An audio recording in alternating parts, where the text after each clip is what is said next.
누가복음 2장 21절부터 24절까지 말씀입니다.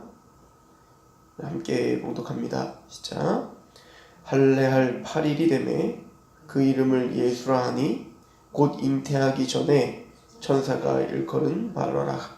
모세의 법대로 정결 예식의 날이 참에 아기를 데리고 예루살렘에 올라가니 이는 주의 율법에 쓴 바 첫 해에 처음 난 남자마다 주의 거룩한 자라 하리라 한대로 아기를 주께 드리고 또 주의 율법에 말씀하신 대로 산비둘기 한 쌍이나 혹은 어린 집비둘기 둘로 제사하려 함이더라. 아멘. 예수님께서 베들레헴에서 나신 다음 8일 만에 그 유대의 예법대로 할례를 받으시고 또 유대의 예법대로 정결 의식을 치르는 장면을 우리는 보고 있습니다. 세례 요한도 8일 만에 할례를 받고 이름을 요한이라 하자라고 이름을 짓는 장면이 나왔죠. 또 예수님도 할례를 받고 예수라 하라 라는 말씀이 연결지어서 나오고 있습니다. 이 예수님께서 할례를 받는 이 장면은 우리에게 참 많은 것들을 알려주십니다. 먼저는 할례의 의미를 좀 우리가 상고한다면 그는 세 가지 정도를 우리가 생각해 볼 수 있겠죠. 첫 번째는 아브라함의 자손이다 라고 하는 뜻이죠. 그러니까 아브라함의 그 후손, 언약의 후손이다 라고 하는 것이고요. 그럼 언약의 후손이라는 것이 무엇인가 라고 할 때 남자의 표피, 그 남자의 생식의 표피를 제거함으로 우리는 이제 땅의 사람이 아니다 이 얘기인 거예요. 우리는 물론 자연법에 의하여 우리가 태어나지만 그러나 우리는 하나님의 섭리와 하나님의 언약 가운데 난, 그죠? 하나님의 구별된 백성이다 라고 하는 표현으로 이제 표피를 제거하는 거예요. 세 번째는 그렇게 표피를 제거함으로 구별됨을 이제 상징적으로 보여줄 뿐 아니라 사실은 우리의 죄가 우리의 그 죄악 중에 있던 우리가 바로 이제 그 죄를 끊어냈다라고 하는 어떤 의미를 담겠죠. 그런 의미가 바로 이제 할례의 의미인 거예요. 그래서 8일 만에 모든 유대인들은 할례를 받으라라고 말씀하셨습니다. 그럼 왜 8일일까?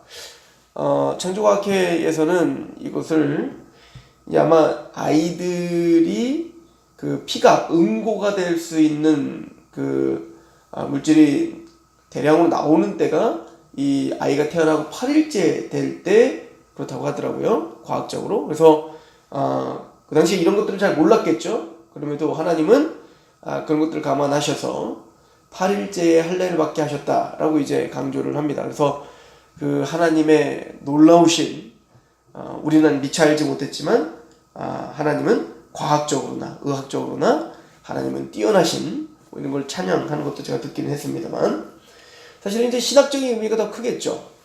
8이라고 하는 것은 우리가 잘 알듯이 6일 동안 하나님께서 천지를 창조하시고 7일째는 안식하셨죠. 그러니까 7이라는 것은 하나님이 모든 말씀대로 완성하셨다, 안식하셨다 라는 뜻이에요.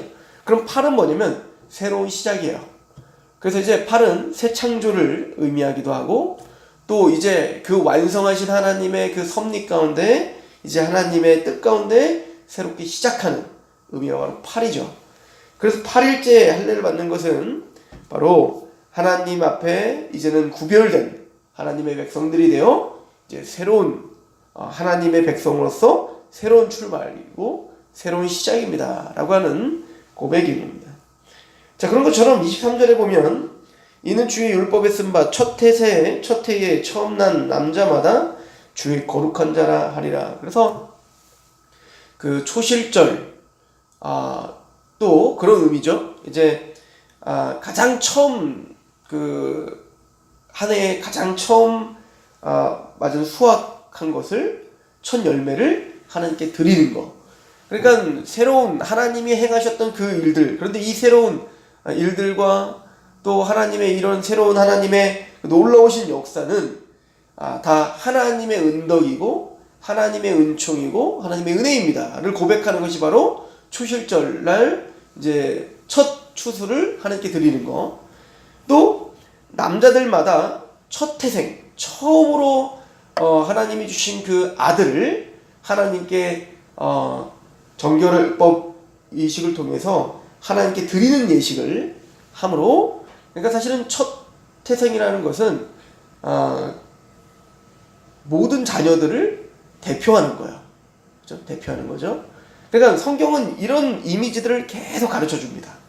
사실은 이런 율법을 왜 정하셨을까요? 그러니까 하나님 앞에 가장 소중한 것을 하나님께 드린다는 개념도 있지만, 사실은 구속사적으로 보면 이 모든 것들이 사실 예수 그리스도의 우리의 첫 태생 되시는, 또 어떻게 보면 우리의 맞이가 되시는, 그래서 우리의 대표가 되시는 그 예수 그리스도를 상징적으로 보여준다고 우리는 볼 수가 있을 겁니다. 그러면 왜 이런 정결법들을 하는가? 우리 레위기를 보면 이 정결법이 이제 그 모세를 통해서 알려줬는데요. 레위기 12장을 잠깐 가보시죠. 레위기 12장.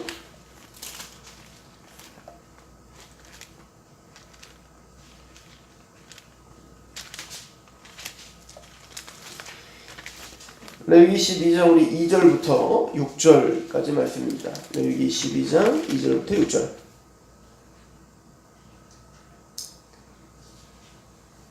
이스라엘 자손에게 말하여 이르라. 여인이 임신하여 남자를 낳으면 그는 이레 동안 부정하리니 곧 월경할 때와 같이 부정할 것이며, 여덟째 날에는 그 아이의 포피를 벨 것이요 그 여인은 아직도 33일을 지내야 산열이 깨끗하리니 정결하게 되는 기한이 차기 전에는 성물을 만지지도 말며 성소에 들어가지도 말 것이며, 여자를 낳으면 그는 2일에 동안 부정하리니 월경할 때와 같을 것이며, 산열이 깨끗하게 되면 66일을 지내야 하리라. 모세를 통해서 하나님께서 주신 법입니다. 이 법에 보면 왜 아이가 태어났을 때 8일째 할례를 받아야 되는지를 설명하고 있죠. 그 이유가 뭐냐면 7일 동안 부정했기 때문이다. 7일 동안 부정하다. 아이가 태어나면 기뻐해야 되고, 또 아이가 태어나면 우리는 이제 살아가면서 때가 묻는 거잖아요. 살아가면서 죄를 짓는 거 아닙니까? 근데 아이가 태어나면 얼마나 순진하고 얘가 무슨 죄가 있겠냐고요. 그런데 하나님은 모세를 통해서 법으로 정해서 알려주시는 것은 아이가 태어나면서 7일 동안 부정하다. 그러니까 7일이라는 숫자가 완전수라는 것은 이 아이는 부정하다 이 얘기인 거예요. 아이가 태어나면서 부정하다 이 얘기를 하고 있는 겁니다.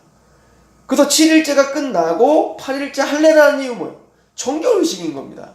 그 부정한 걸 끊어낸다라는 의미가 있는 거죠.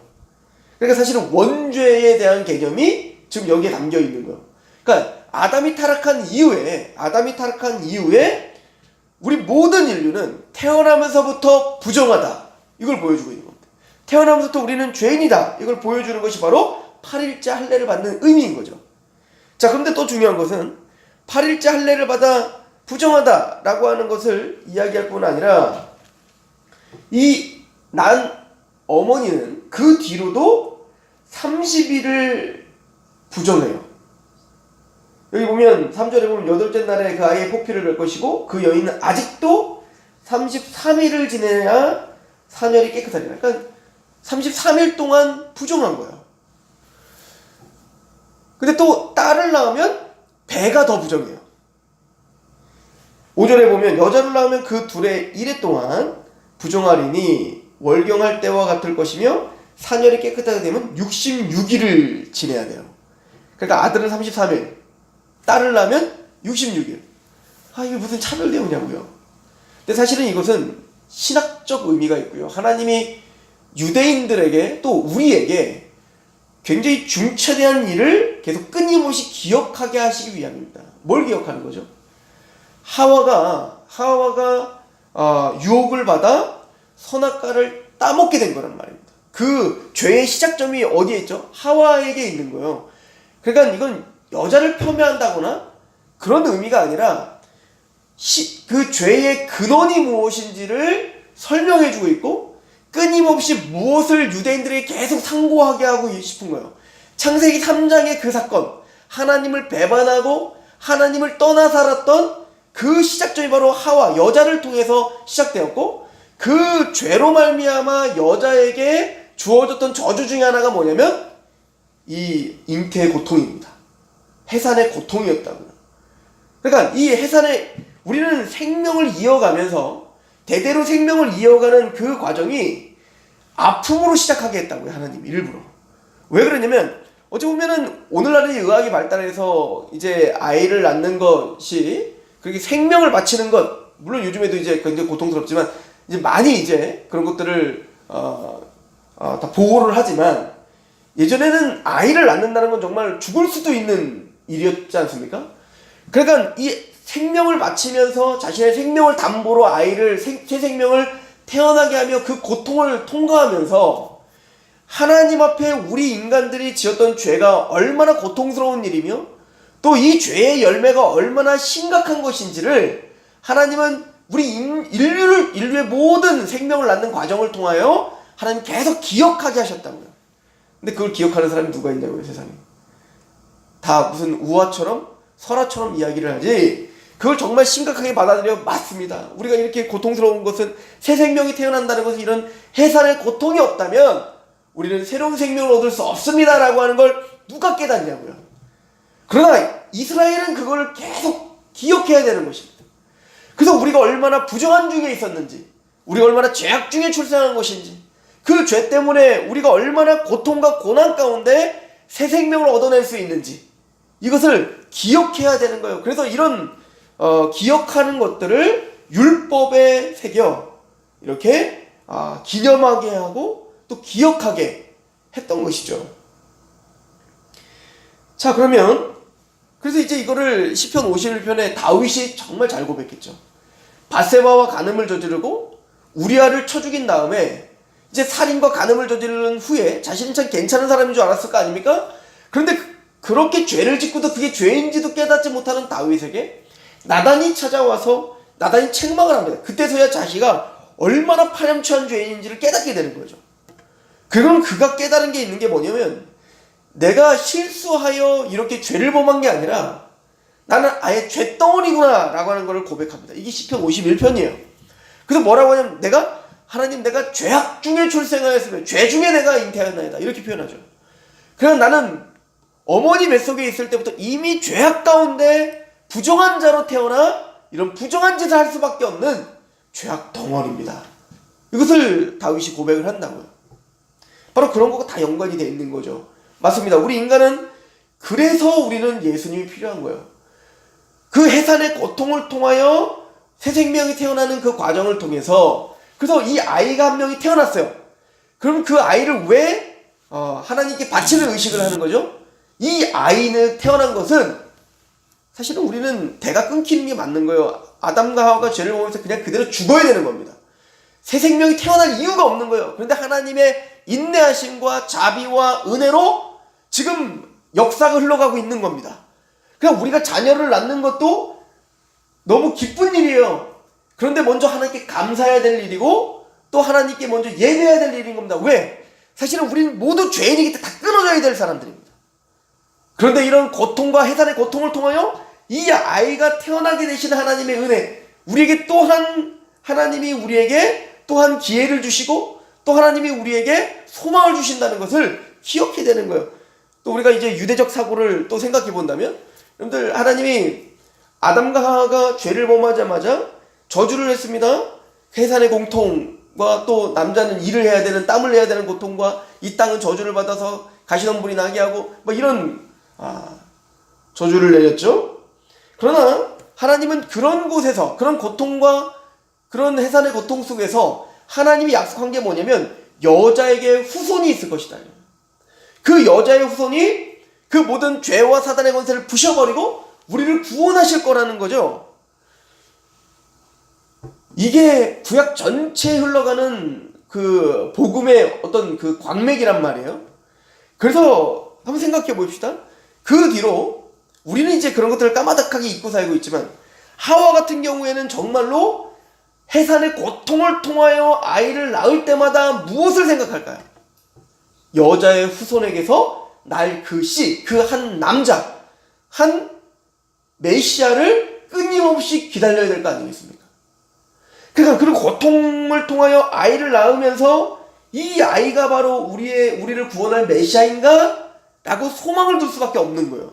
그래서 아담과 하와가 처음 아들을 가인을 낳자마자 득남하였다.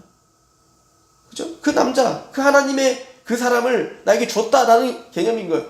근데 나중에 보니까 가인은 죄를 범하고 아벨은 의로운데 그 가인이 아벨을 쳐 죽이더라는 거예요. 그러니까 아벨에게 또 기대를 걸었는데 말입니다. 그래서 하나님이 또 다른 씨를 줬다. 셋. 지금 무슨 얘기죠? 하나님이 또 다른 씨를 주셨다. 이 얘기는 무슨입니까? 하나님이 창세기 3장 15절에 약속했던 여자의 그 씨를 주신다고 했는데 이 셋이 바로 그 씨인가 보다. 끊임없이 뭘 갈망하죠? 그 씨를 계속 바라보게 하는 하나님의 섭리가 거기 있는 거죠. 그래서 그때부터 메시아 대망사상이 시작된 거예요.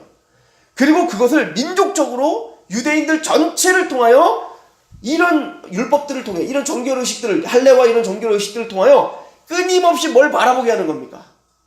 우리는 이렇게 부정하고 우리는 이렇게 정결치 못한데 우리를 정결케 하실 그 여자의 후손을 바라보게 하시는 거라고요. 그가 맞물려서 하나님은 그 언약의 백성들 아브라함에게 무엇을 줍니까? 약속을 주시는데 계속 뭘 주시는 거예요? 내가 너에게 씨를 줄게. 내가 너에게 자손을 줄게. 이게 계속 맞물려 가고 있는 것입니다. 그래서 오늘 말씀을 한번 보시죠. 누가복음에 보면 할례를 베풀면서 이렇게 이야기죠. 누가복음 2장 21절에 할례할 8일이 되매 그 이름을 예수라 하라. 예수라는 뜻이 뭐죠?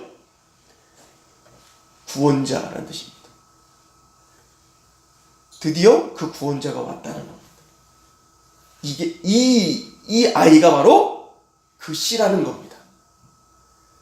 해산의 고통, 우리가 아무리 해산의 고통을 한다 할지라도 그것이 우리를 구원을 줄 수 없습니다. 그래서 이제 창세기 4장에 가면요, 셋이 아들을 낳아요. 그 아들의 이름이 에노스입니다. 에노스라는 뜻은 사람이라는 뜻이에요. 그러니까 아담이랑 뭐 비슷한 뜻 아니에요?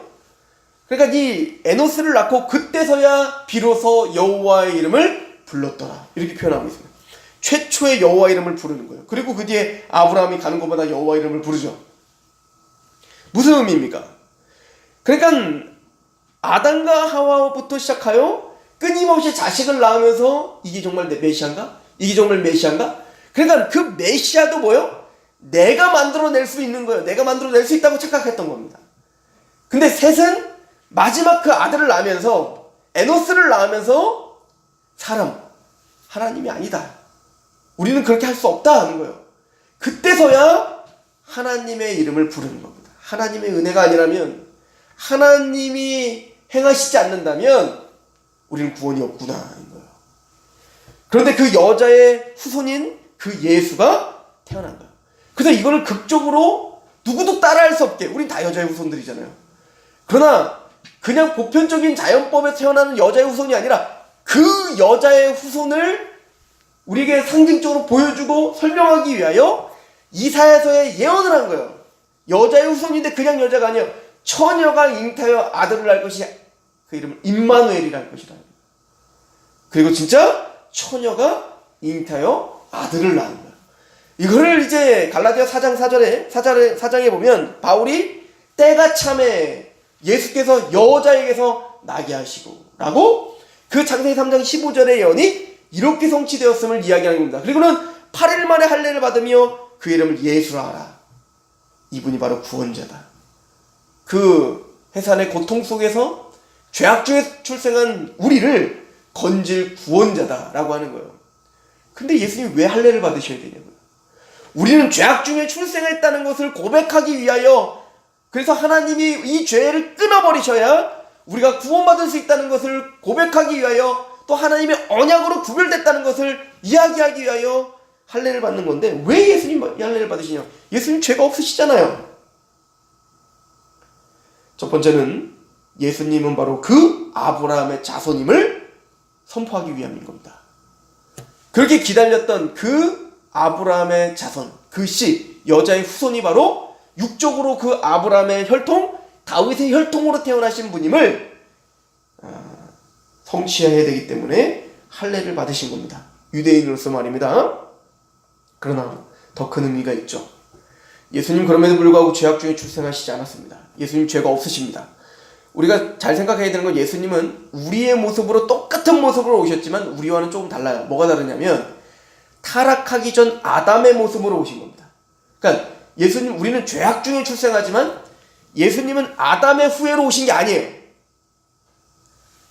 아담의 후손이 아니라 예수님은 처녀가 그래서 잉태한 겁니다. 그죠? 죄가 없으신 상태로 오신 겁니다. 그러므로 사실은 예수님은 할례를 받으실 이유가 전혀 없습니다. 왜냐하면 예수님 죄악 중에 출생하신 분이 아닙니다. 예수님은 성령을 통하여 출생하셨습니다. 거룩하십니다. 죄가 없으십니다. 그리고 그 죄 없으심은 33년 동안 한 번도 흩어진 적이 없습니다. 그러면 왜 할례를 받으실까요? 우리의 죄와 동일시하시기 위함입니다. 예수님은 죄가 없으시지만 예수님은 죄로 말미암아 우리가 죄악 중에 출생한 우리와 동일한 모습으로 오셔서 할례를 받으심으로 그 죄악을 끊으실 뿐임을 선포하기 위한 거예요. 그래서 그 예수님은 할례를 받으시고 이분이 바로 예수다 라고 이름이 선포되고 있는 것입니다. 꼭 뭐와 같냐면 세례의식과 같아요. 그래서 예수님이 세례를 받으신, 세례의 의미가 뭐죠? 세례 요한이 물 세례를 줄 때 물에 들어감으로 우리가 이렇게 죽어 마땅합니다. 우리는 이렇게 죽었습니다. 이 죄 때문에 우리는 물에 침몰다요. 노아 방주 때 그 죄인들이, 그 악한 자들이 물에 수장당한 것처럼, 또 파라오와 그의 군대들이 홍해에 수장당한 것처럼 그 물속에 들어가면서 우리가 바로 이런 죄악 중에 출생한 자들이며 우리가 바로 이런 죄인들입니다 라고 고백하는 겁니다. 그리고는 거기서 물에서 나오면서 어떻게 하죠? 그런데 하나님은 그 물에서 우리를 죽이시지 않고 하나님의 은총으로 그 노아는 방주의 안에서 물 위에 떴죠. 또 이스라엘 백성들은 홍해에 수장당하지 않고 그들은 하나님의 은혜로, 그들도 죄인인데 그들은 모세에게 속하여 구원을 받습니다. 이게 세례의 의미예요. 모세에 속하여 그들이 구원을 받기 위하여 모세가 먼저 물에 같이 뛰어 들어가야 되는 거예요. 마찬가지로 예수 그리스도 안에서 우리가 세례를 받는 이유는 우리는 그렇게 죄인입니다. 죄악 중에 출생했습니다. 우리는 죽어 마땅합니다. 그런데 예수님의 십자가 안에서, 그리스도 안에서 우리가 죄가 끊어졌습니다. 우리는 죽었습니다. 죄인된 나는 죽었고 예수님의 부활에 연합하여 나는 새로운 존재가 되었습니다. 새로운 출발을 시작했습니다. 예수님은 죄가 없어서 사실은 세례를 받으실 이유가 없습니다. 세례요한이 말합니다. 내가 당신한테 세례를 받아야 되는데 왜 당신이 나한테 세례를 받으십니까? 아니다. 이렇게 해서 하나님의 의를 이루자. 무슨 얘기죠? 예수님이 세례를 받으시면서 우리의 죄와 예수님은 죄가 없으신데 우리의 죄를 동일시하고 계시는 거예요. 우리의 죄를 담당하시어 사실은 해산의 고통으로 새 생명이 시작되는데 아무리 우리가 해산의 고통으로 자녀를 낳아도 구원을 못 받는다고요. 그 고통을 누가 담당하시겠다는 거예요? 예수님이 홀로 담당하시겠다는 거예요. 이것이 바로 예수님이 할례를 받은 이유요, 또 세례를 받는 이유인 것이죠. 그 은혜가 있어 우리는 부정한 자에서 정결한 자로, 죄에서 의인으로, 그렇게 하나님의 백성으로 우리는 거듭날 수 있고 또 영원한 부활의 몸을 덧입을 수 있게 되었음을, 사실은 이 예수님의 탄생과 또 예수님의 8일 만에 할례 받으심과 또 그 정결 의식을 통하여 끊임없이 유대인들은 오실 그 메시아를, 또 우리는 이미 성취된 그 메시아를 우리는 찬양하고 경배해야 되는 것입니다. 그래서 우리는 오늘 겸손할 수밖에 없습니다. 우린 죄악 중에 출생했습니다. 그런 우리를, 죄덩어리인 우리를 정결케 하시는 예수 그리스도를 오늘도 기억하며 감사해하며 그렇게 하나님 앞에 내어드리는 하루가 되시길 축원합니다. 기도하겠습니다. 사랑 많으신 하나님, 그 이름을 예수라 하라. 이 말씀이 얼마나 은혜롭고 이 말씀이 얼마나 아름다운지요. 예, 맞습니다. 우리는 모두가 죄악 중에 출생하였고 죄 중에 우리를 잉태하였나이다. 우리는 항상 죄 앞에 노출되어 살 얼음판을 걷는 것처럼 언제 깨어져 또 죄 가운데 나락으로 떨어질지 모르는 연약한 자들입니다. 예수, 우리의 구원자이신 우리의 예수 외에는 우리를 구원할 자가 없으며 우리를 하나님의 뜻 가운데 그렇게 하나님의 섭리 가운데 우리를 인도할 자가 없는 줄 압니다. 오늘 하루 그 예수 그리스도의 은혜 앞에 또 하나님의 사랑 앞에 더 겸손할 수 있는 하루가 되게 하옵소서. 그리하여 하나님의 은혜 가운데 거룩을 사모하고 그렇게 구별된 자로 하나님 앞에 달려나가는 예배자로 승리할 수 있도록 주여 오늘도 보호하여 주옵소서. 예수님 이름으로 감사하며 기도합니다.